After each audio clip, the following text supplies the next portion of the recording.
हताहत इसके टाइम से। रिजल्ट आने के बाद अब जरूरत महसूस होगी आपके पुराने साथी की, क्या कहना है? नहीं, देखिए, जिंदगी के सफर में हमको आपकी जरूरत पड़ती है, सबकी जरूरत पड़ती है, मगर जहां तक मेयर और डिप्टी मेयर इलेक्शन का सवाल है, जब तक state election commission 150 municipal wards का ऑफिशियली रिजल्ट डिक्लेयर नहीं करता है, क्योंकि निरडमेट एक म्युनिसिपल वार्ड का नतीजा आने वाला है, रुका हुआ है कोर्ट के कुछ फैसले की वजह से, और उसके बाद ही ये प्रोसेस शुरू होगा मेयर और डिप्टी मेयर का। अभी हमारे पार्टी में इस सिलसिले में मैं अभी कोई बातचीत नहीं हुई है।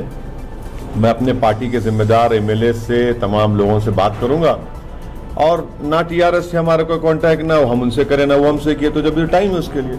सर, लेकिन ये आप बात बोलने के लिए कह रहे हैं, लेकिन सबको पता है कि टीआरएस और एमआईएम का वास्ता रहा है, चाहे लोकसभा चुनाव चाहे विधानसभा चुनाव, सपोर्ट करते रहे और बिना आपके बनेगा भी नहीं। नहीं, इस म्युनिसिपल इलेक्शन में, जीएचएमसी के इलेक्शन में रहमत कई जगह पर मुकाबला किया, जैसे 51 सीट हम लड़े, एक रहमत नगर था, रहमत नगर में टीआरएस जीत गए, हम सेकंड आए। हम तो कोशिश की टीआरएस खराने की, वहां पर टीआरएस ने हम हमारे कैंडिडेट खराने की कोशिश की, तो ये बात बिल्कुल गलत है, ये इसमें कोई सच्चाई नहीं है। बीजेपी ने जो इस तरह से जो आश्चर्यजनक जीत बीजेपी की हुई, आश्चर्यजनक, और जो पिछले बल्दिया के चुनाव से देखा जाए, जो इस बार जीत, हमारा 44 जीतना आपके लिए ताज्जुब की बात नहीं है। आपने तो बस कि भाई अरे भाई, इनका कितना हुआ, 150 लड़े ये लोग, और 36% सक्सेस रेट इनका, स्ट्राइक रेट, हमारा 86% है। ये आपको देखना चाहिए कि अगर हम लड़ लेते 70-80, तो भाई साहब फिर तो सबकी टाई कर दिए थे हम। नहीं, हमेशा आप बीजेपी की मुखालफत करते रहते हैं, रोकने की बात करते हैं। हाँ। लेकिन बीजेपी हैदराबाद में जो कहा जाता है कि आपका शहर माना जाता है, हमारे कॉन्स्टिट्यूंसी में बीजेपी कहाँ जीती, बताइए। हम 44 हैदराबाद में म्युनिसिपल वार्ड्स हैं, 34 हम लड़े, 33 हम जीते, 5 साल पहले भी जीते थे।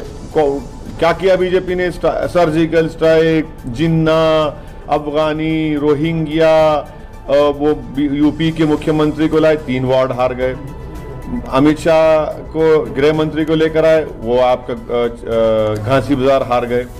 अरे इतना रीड मत करिए, ये वक्तिया कामयाबी है, ज्यादा दिन नहीं चलने वाला है ये। अच्छा, टीआरएस के खिलाफ आप लड़ रहे थे, लेकिन एक सेकुलर पार्टी, जिसको आप सेकुलर पार्टी बोलते रहे हैं, उसकी इतनी जबरदस्त हार हुई है, इस पर आपका क्या कहना है? जनता का वर्डिक्ट है, इसमें क्या है, उसमें जनता का वर्डिक्ट है, जनता का वर्डिक्ट है। और ये Hyderabad, greater Hyderabad municipal corporation जो वर्डिक्ट है, वो किसी पार्टी के लिए मैंडेट नहीं है।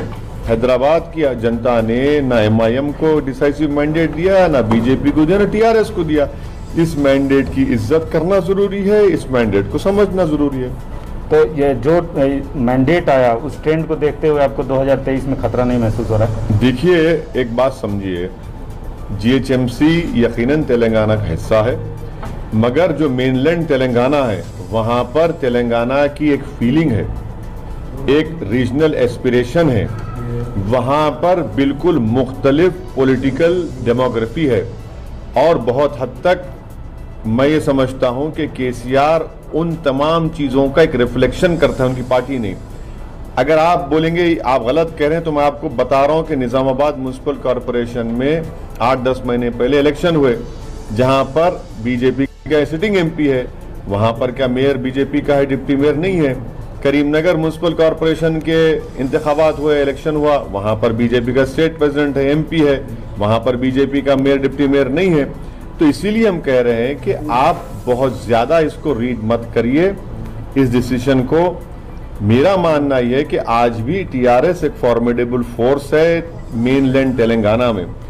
यकीनन जो नतीजा आया है, केसीआर को सोचना पड़ेगा कि क्यों ये नतीजा आया। हमको यकीन है कि एक मंजेवे सियासतदान है, जिन्होंने अकेले अपनी इस पार्टी को खड़ा किया है, वो देखेंगे उस बातों को। मगर ये मेरा काम नहीं है कि मैं किसी के पार्टी के अंदरूनी मामलात में तबसरा करूं, उनको फैसला करना है, वो बेहतर जानते हैं कि क्या करना है नहीं करना। सर ये क्या वजह है कि जब चुनाव होता है बीजेपी आपको आप पे अटैक करती है, आप बीजेपी पे अटैक करते हैं और वहाँ पे बीजेपी गेन कर जाती है। आपका फायदा या नुकसान नहीं होता है, अगर फायदा भी होता है या नुकसान भी होता है, लेकिन बीजेपी गेन करती है, क्या वजह है? कहाँ बीजेपी गेन की? और सुनिए, औरंगाबाद की जो MP सीट थी 22-23 साल शिवसेना के पास थी, इम्तियाज जलील हरा दिए, कांग्रेस नहीं हरा पाई थी।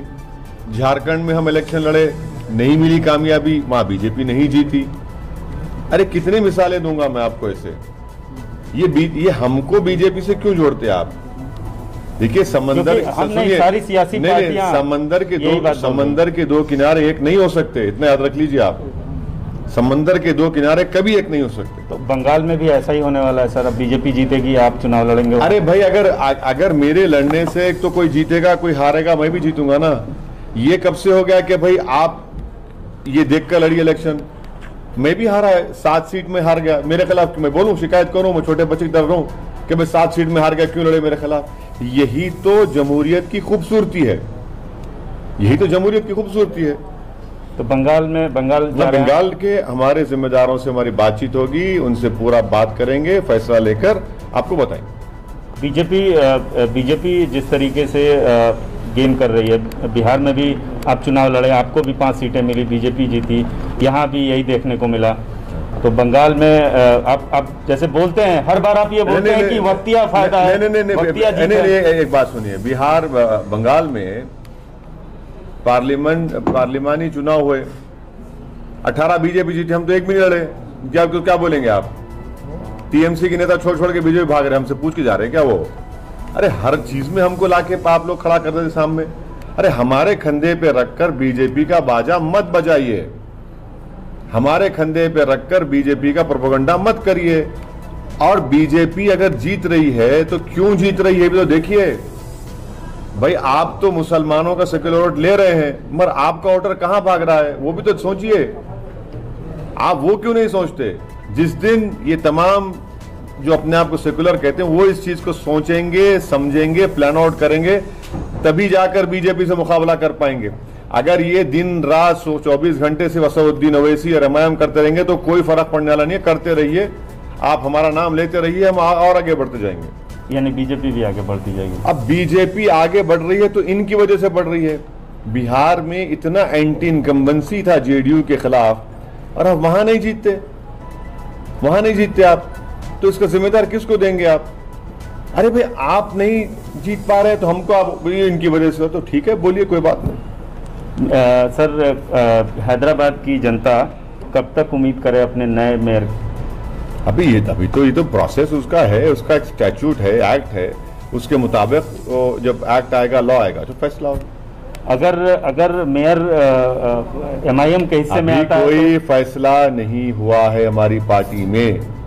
जब बातचीत होगी, फैसला होगा, जब वक्त आएगा तब आपको बताएंगे। रोजच्या रोज नवीन बातमी पाहण्यासाठी आमच्या YouTube चॅनलला सबस्क्राईब करा व बेल आयकॉनला